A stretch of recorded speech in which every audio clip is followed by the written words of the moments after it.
তোমরা সবাই কেমন আছো? আশা করি সুস্থ আছো, ভালো আছো। দেখো আমি কিছু কিছু কাজ করেছি, আবার শুরু করেছি বাইরে পোছা লাগাতে, ভেতরটা লাগাবো। বিছানাটা উঠিয়ে নিয়ে, বিছানা উঠানো হয়ে গেছে, তোমার দাদাভাই চলে গেছে কন্ট্রোল কাজে লাগে। আর বিছানাটা উঠিয়ে যেয়ে কচুরমুখী মাছের ঝোল করবো আজকে। আর কিচ্ছু সবজি করব না, এই গরমে আর পাচ্ছি না যে বিছানা চাদর মতো কাচবো, সেটা তোমাদের সঙ্গে শেয়ার করবো। আমার চোখে জানো কি হয়েছে, চলো দেখতে থাকো। দেখো বিছানাটা উঠায়, তাড়াতাড়ি করে আজকে কাজ করতে হবে। দেখো তাড়াতাড়ি করে আজকে কাজ করতে হবে, কেন বলো তো? সেই কবে বিছানা চাদর 2 বার বিছানা চাদর পাল্টানো হয়েছে, একবারও কাচা হয়নি। আজকে আমি কেচে দেবো। আজকে কোনো মতে যতই শরীর খারাপ লাগুক, আমি আজকে কেচেই দেবো সব বিছানার চাদর। সবটাই তোমাদের সঙ্গে শেয়ার করবো। ওই জন্য তাড়াতাড়ি করে কাজ করছে। একটু পরে আমার ছেলে চলে আসবে। বিছানাটা গুছিয়ে রাখলে না, আমার ছেলে আসলে স্কুল থেকে আসলে বিছানাটা বসতে পারে। আজকে একটু বিছানাটা কর্নারগুলো ঢিলা ঢিলা হয়ে গেছে, ওই সাইডের কর্নারটা যে মানে টাইট করে দেবো, তাহলে আর এদিক ওদিক হবে না বিছানাটা। দেখো টেডি বিয়ারটা আমি ফেলে দিয়েছি, কেমন করে দেখেছো, কেমন শুয়ে আছে, দেখতে বাজে লাগছে না বলো? দেখো একটু টাইট করে দিলাম। বিছানার চাদরটা একটু টাইট থাকলে আস্তে আস্তে ঢিলা হয়ে যায়। আর আমার ছেলে তো সবসময় বিছানার পরে এদিক ওদিক বিছানা আস্ত রাখি না, একবারে এত সুন্দর করে বিছানা গুছিয়ে রাখবো, তো বিছানা থাকবে।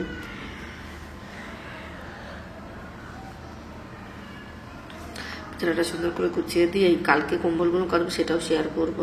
এখন থেকে ফ্রিজ ব্রিজ সব পরিষ্কার করতে হবে, আস্তে আস্তে করে নেবো গো। আর লেট করবো না, যত আলসে করবো শরীরের না মহাশয়, যা হবে তাই সয়। সত্যি কথা, আমি শরীরটা যত আলসে দিচ্ছি তত আলসেমি হয়ে যাচ্ছে শরীর, আর কাজ করতে ইচ্ছা করে না। আর কি বলতো, খাচ্ছি আর ঘুমোচ্ছি, এই করলে কি হবে? শরীর ফল কেটে নিয়েছি, ছেলে স্কুল থেকে চলে এসছে, আমি রান্না করছি। কেমন বেশি বাজে না, এখন 12টা বাজেনি। এই দেখো তরমুজটা ধোয়া আছে। ছেলের বিস্কুট দিয়েছি, বিস্কুট খাবে, জল খাবে, তারপরে তরমুজ আর আম খাবে। এটা কিছু চালাই কই মোবাইলে, তো মনে করি কিছুটা কিছু চালাই কই আবার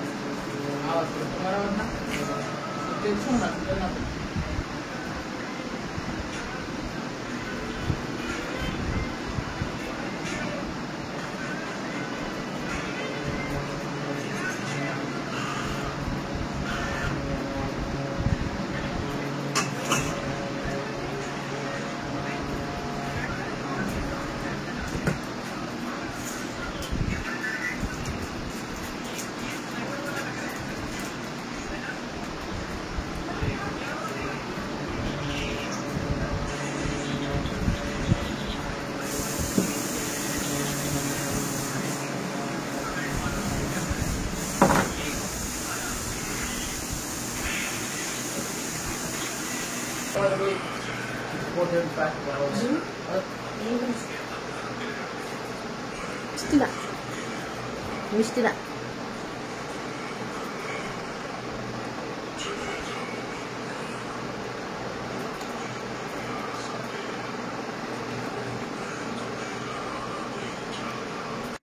দেখো ছেলে চলে এসছে, ছেলেকে তো করেছি, তরমুজ আর আম কেটে দিয়েছে, তুই খা। কি বলতো, রান্না হয়নি এখনো, কিন্তু বলতে পারে আদা আনবে, একটু আদার দরকার আছে, আজকে কচুরমুখির তরকারিটা করবো, তো ওই জন্য। আর দেখো চলে এসে জামা কাপড়গুলো ভিজিয়ে রাখতে, জামা কাপড়গুলো ভিজিয়ে রাখি, কাজ আর কিছু করতে হবে, আর বিছানা চাদরগুলো কাচবো। আর রাতে বাসন তো ছিল না, আর দেখো পায়েস খেয়েছিলাম, সেই মানে গামলিটা খাটের নিচেই ছিল, আর ধুতে আলিছিল, অনেক রাত হয়ে গেছে না, আবার বসে বসে বাসন মাজতে হয় না, আর আলসে লাগে আসতে, আর ওই জন্য আসতে পারিনি। দেখো এবার দেখো সব বাসনগুলো সুন্দর করে মেজে দেবো, তারপরে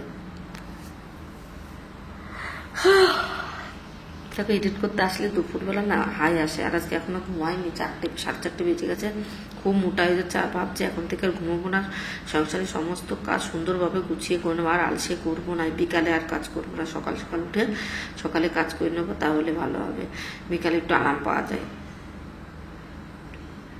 দেখো এই করে বাসন মধ্যে মেজে রাখতে পারতাম, ইচ্ছা করে মাজিনি, কে আসবে আবার মাজতে? যে একবারে যখন জামা কাপড় কাচতে হবে একবারে বারবার বসতে ইচ্ছা করে না। বারবার বসলে ভালো হয়, কিন্তু একবারে যখন আমি কাজগুলো করতে যাই তখন আমার মাজায় যন্ত্রণায় ফেটে যায়। আর পায়েসটা বেশি একটা করেছিলাম না, অল্পই করেছিলাম, 2 মুঠো চাল দিয়েছিলাম।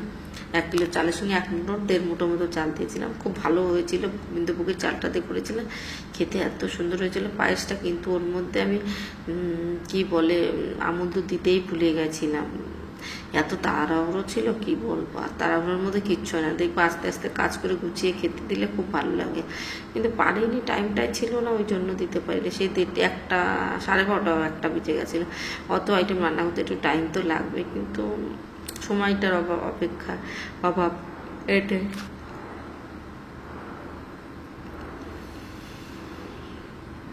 আর তোমার দাদাভাই আমারই দোষ দিচ্ছে, বলছে কি তুমি হলো সকাল সকাল ওঠোনি কেন, 6টার সময় আরে বাবা একটু ঘুমাতে তো দেবে, রাত্রিবেলা অত রাত্রে বড়দার থেকে এসেছি, ক্লান্ত হয়ে গেছে, তারপর আবার যদি 6টার সময় উঠে শখ করে আমি বাঁচবো বলো, আমারও তো শরীর, এমনি আমার শরীর খারাপ থেকে 12 মাস কাল। দেখো বাসন টাসন মেজে মাছটা ধুয়ে নি, মাছটা ধোয়ার পর জামা কাপড় কাচলে কি হবে, এখানে গন্ধটা থাকবে না, মাছে একটা গন্ধ হয়। আমি তো মাছটা ধোয়ার পরে স্নান করবো না, তো গায়ে পুরো একটা আষ্টা গন্ধ হয়ে যায়, এত সাবান মাখো তেল মাখো কি বলবো। আর কালকের মাছটা ততটা ভালো লাগছে না, জানি না কেমন যেন খারাপ খারাপ, কি করবো, খেতে তো হবে। এখানে রোজ রোজ তো বড়দায় যেতে পারবো না, মাছ আনার জন্য যেতে কত দূর, বাবা পারবো না, এখানে যা পাবো তাই খেতে হবে। দেখো বন্ধুরা আমার কচুর মুখে সিদ্ধ কমপ্লিট হয়েছে, দেখো তোমার দাদা আদা আর লঙ্কা নিয়ে চলে এসছে, এই দেখো একটু আদা আর লঙ্কা নিয়ে চলে এসছে, কচুর মুখ খুব দিয়েছিলাম, দেখো সিদ্ধ হয়ে গেছে কমপ্লিট।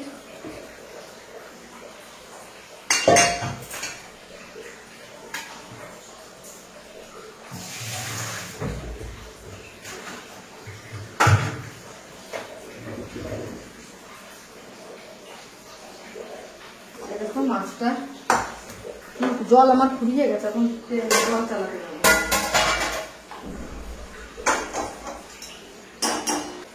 দেখো তেলটা, কালকের তেলটা ছিল ইসের তেল, সেই কি পাঁপড় পেয়েছিল সেই তেলটা একটা বাটিতে রাখলে, আগের দিনের আলু ভাজার তেল আছে একটা বাটিতে করে রেখে দিলাম। এবারে দেখো কড়াইটা আজকে ধুয়ে নিই, একটু পরে ধুয়ে নেবো, রান্নাবান্না করার পর মেজে নেবো, সেটা তোমাদের সঙ্গে শেয়ার করবো না।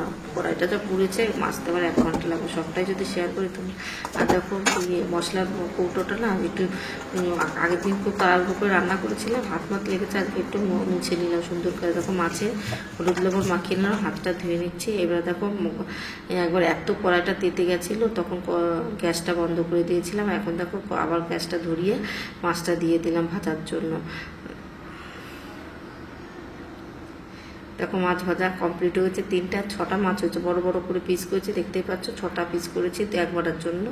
120 টাকার মাছ, বেশি না, একদিনে হয়ে যাবে। দেখো এবার চলে আসলাম করতে, মাছটা ভাজছি আর কচুর মুখগুলো ছাড়িয়ে নিচ্ছি, 1 কিলো একটু বেশি নামিয়ে নিই, ঘরটা মুছে আর অর্ধেক মুছে চলে এসেছি।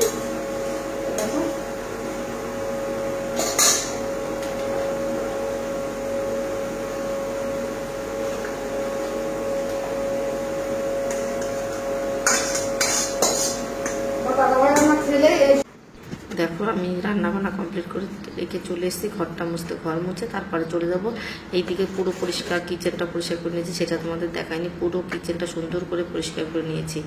ঘরটা মুছে কিচেন পরিষ্কার হয়ে গেছে, একবারে কাচাকুচো করতে যাব। তোমার দাদাভাই এখন আসেনি, রান্নাবান্না কমপ্লিট করে রেখে আসলাম, ছেলেকে খাইয়েছি, ছেলেকে বলছে চ খেতে দিই, বলে না আমি তো আলু আর তরমুজ খেয়েছি, এখন আর খাবো না, তুমি একসঙ্গে আসলে আমাকে খেতে দেবে। আমি ঠিক আছে। দেখো এবার ঘরটা মোছার পরে যে বিছানার চাদর পেঁচে নেবো আর জামা কাপড় পেঁচে নেবো, তবে স্নান করবো, দাদাভাই আসার সঙ্গে তার আগে স্নান করে পুজোটা দেবো, ব্যাস আমার কাজ কমপ্লিট হবে। কাজ করলে যদি একভাবে করো না কোনো অসুবিধা নেই, বসে করবো আলিশে করলে কাজ হয় না, তো কাজ করতে কত টাইম লাগবে বলো।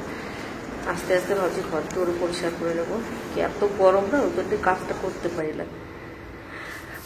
দেখো আমি কিন্তু কর্মচার সময় গরম জলটা চালিয়ে দিয়ে গেছিলাম গিজারটাতে, গরম জল হয়ে গেছে, ওরা বিছানার চাদরগুলো করছি, ভিজিয়ে রেখে দিচ্ছি।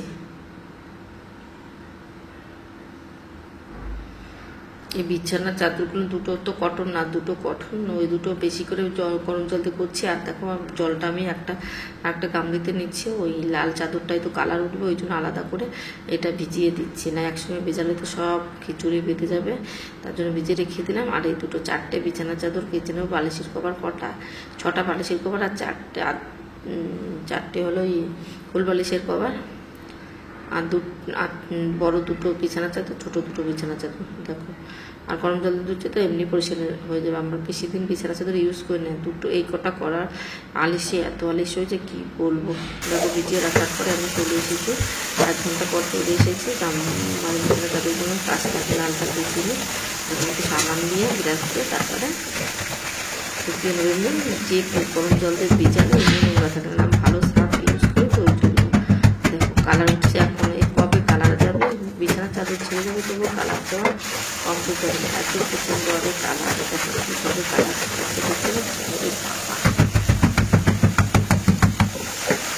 সুন্দর কালার হচ্ছে। এই চাদরটা আমার খুব ভালো লাগে, এই চাদরটা অত কালার হচ্ছে না, কিন্তু আগে যে চাদরগুলো পেয়ে খুবই সুন্দর, এখন অত ভালো দেয় না। কী করবো, ওইখান থেকেই নিয়ে আসি। আমি আরেকটা বিছানার চাদরও নিয়ে এসেছি, সেটাও তোমাদের দেখিয়েছি, আবার কাচার দিনও দেখিয়ে দেবো। ওই চাদরটা বেশ ভালো হয়েছে, দেখি কাচার পরে কেমন হয়। আবার আরেকদিন আরেকটা যে চাদর নিয়ে আসবো, নতুন একটা আছে ঘরে, ওইটা এখন ইউজ করবো না, ওটা ইউজ করবো। এখন বিছানা চাদরটা রেখেই দিতে একটা কিছু বলো না, ফটাফট করে কেচে নিচ্ছে। ঘেমে জল বেঁচে যাচ্ছে, বালিশের কভার এইটা গরমেরটা তো একদম পুরো ফুল গরম জল দিয়ে ধুয়ে আসবো চারিগুলো। তো ভাবলি তো কী করে বুঝে পাচ্ছি না।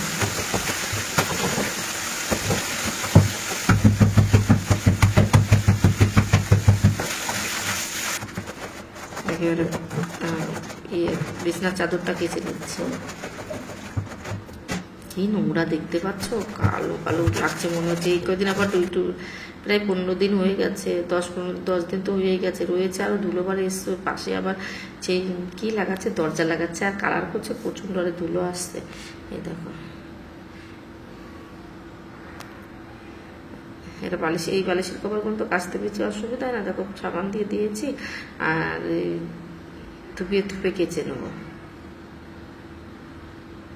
আর একটা বিছনা চাদর হলে চাদরগুলো মেজে আর জামা কাপড়গুলো কাচলে কড়াইটা মেজে তারপরে স্নান করবো। একবারে রান্না তো কমপ্লিট হয়েছে, তারপরে খাওয়া দাওয়ার পরে বেশি বাসন হয় না, ফট করে মাজা দেয়। খাওয়া দাওয়ার পরে বেশি বাসন হলে দেখো মাজার জন্য আমি বসতে পারছি না। দেখেছো কি কষ্ট হচ্ছে, যন্ত্রণায় ফেটে যাচ্ছে, কিচ্ছু করার নেই, কাজ করে উঠতে হবে।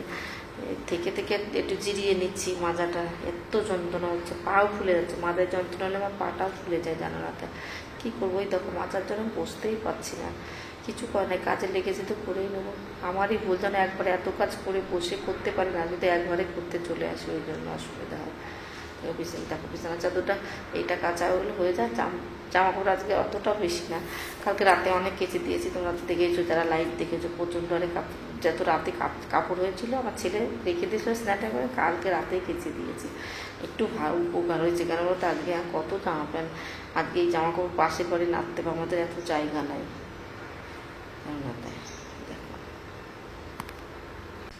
দেখো কাঁচা কমপ্লিট হয়ে যাচ্ছে, একটু জিরিয়ে নিচ্ছি, এত ঘেমে যাচ্ছে, একটু জল মুখে না দিলে আর পাচ্ছি না। দেখো জলটা আসুক, করে বিছানা চাদরগুলো আমি ধুয়ে নেবো। দেখো দাঁড়িয়ে পড়েছি ধোয়ার জন্য। জল ছেড়ে দিয়ে কাজ করতে খুব ভালো, ধুতে ফুতে খুব ভালো। দেখো ওইটা ভালো জল দিয়ে একটু ধুয়েছি, এবার জলটা পাল্টিয়ে নেবো। তো জলটা পাল্টিয়ে নিয়েছি। ভিডিওটা তোমাদের ভালো লেগে থাকে লাইক শেয়ার কমেন্ট